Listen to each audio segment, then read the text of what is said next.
This is the second part of the video about dimensioning, and I'm actually going to dimension this part with you. And I'm going to show you another couple drawings, one that's dimensioned and has an error on it that I want to make sure you avoid, and the other one that has an error that's made pretty commonly by students. So here we go. So I've talked to you about dimensioning from left to right and from bottom to top. And I'm going to start the dimension tool. This is under annotate. So if you come in to the software and it says place views, just click on annotate and then select dimension. And I'll zoom in on this so that we can see it nicely. And I'm going to start with the upper left corner.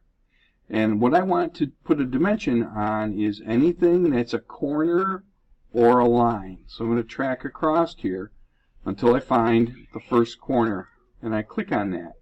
And I'm going to bring this dimension up. And watch what happens to this dimension as I go up. It kind of like turns to dotted lines. And that indicates that this dimension is in the correct location. So I'm just going to left click and drop it.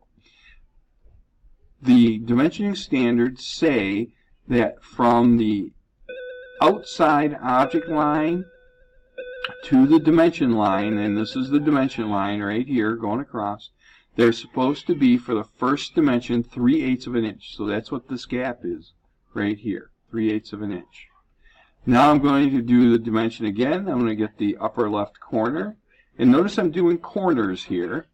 And I come across and I get a corner. We've already dimensioned that one. I'm going to go to the across some more, and there's the next corner. So I'll click and I'll pull this up, and you'll see it gray, kind of go dotty when I get to the 0.75. Then I'm going to keep going up until it does that again, and I'll click. Now I'm going to put one more dimension on, but I'm going to click on this bottom corner here, and let's see if I can make it do this. So I start going across, and I got that one dimensioned, I got that one dimensioned, and there we go, click there. So I'm going to pull this dimension up, I get to the 1.5, and I go right up above that till it highlights, and I left click, and I now have my dimensions done correctly going from left to right. So now I'm going to do going from the bottom to the top. And one of the dimensioning rules is that we want to keep dimensions between views or above them. So that's why I'm dimensioning in this area right here. And you can also put dimensions in this area and down in here because it's between views or above them. Okay. Now, I also will tell you that most of your dimensions are going to be on the front view because it's the most descriptive view. So, I've got my dimension tool going. I'm going to zoom in here so we can see this nice. I'm going to click on the bottom line. I'm going to travel up until I get to the bottom corner of this block. I'm going to pull this out, and it'll highlight. I'm going to left click and drop this. And then I'm going to click the bottom corner again, and I'm going to go up until I find another corner, click that, come out. That's right on top of the 0.75. I'm going to go to the right until it highlights, and I'll left click, and it does the dimension for me. We need one more dimension, and that is the width dimension. That can go up here or over here. I've got the overall length, got the overall height. Now I need the width. So my dimension tool is on. By the way, when you're doing dimension, you can just single click on a line and drop a dimension. You don't have to click 2 points even. So that's one of the parts. That is completely dimensioned. We never put dimensions on the isometric views, by the way. Never ever. We also never dimension to hidden lines. See over here I dimension to a solid line with a corner. Here I would never dimension to this. Alright, let's look at sheet number 2. Now, I want to hit the escape key a couple times, get out of the dimension tool. Alright, sheet number 2. Here we go. So this drawing is set up but it's got a problem, and that is that these views are all on the outside edges of the part. I'm going to click and bring this one in a little bit and up.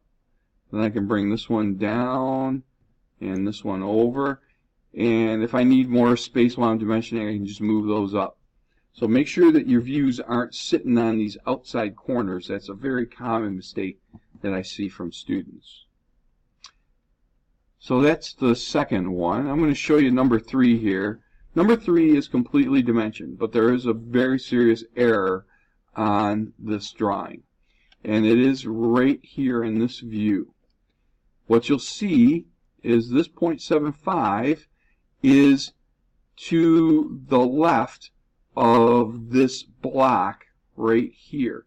This is technically inside of the cube. If I were to have brought this line over all the way down and down there and such as that, that is actually inside of the cube. So what we got to do is we're going to need to bring this dimension up, and it's pretty simple to fix this problem. I'm simply going to left click on this and bring this up until it snaps. Now I'm going to just take this one and drag him up out of the way. Then this guy, he's got to go up until he pops into place, the first place. And then this one I can bring down.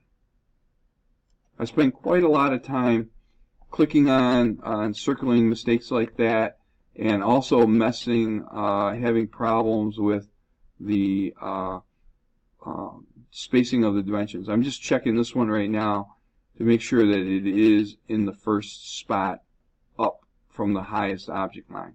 So this is the highest object line. The dimension goes above it. The side over here is pretty good. Let's go back to the other one, and I'll see if I can make a mistake that I also catch quite a lot, and see if we can show you what not to do. I'm going to start my dimension tool. I'm going to click on this lower corner right here and this upper corner, and I'm going to pull this up, and it might do it for me. There we go. Click. Oh, rats. Well, here's what happens. You'll see there's a gap right here between the object line and this dimension line right here. And you might notice, and it's hard to see, but this line is darker than this line. It's a little bit thicker than what this line is up here. And there's a reason for that, and that's a typical dimensioning standard. You need to have this gap on your parts. So if somehow you dimension something and it looks, whoops, we cancel there. Oh, maybe I do want that. No, cancel. I'm just going to, yeah. Cancel. Come on, you. Do what I want. Well, it's not going to give me a chance. Okay. So make sure you have this gap on here. I'll be circling that and deducting points or point for that mistake. Okay. That's the end of the dimensioning lecture.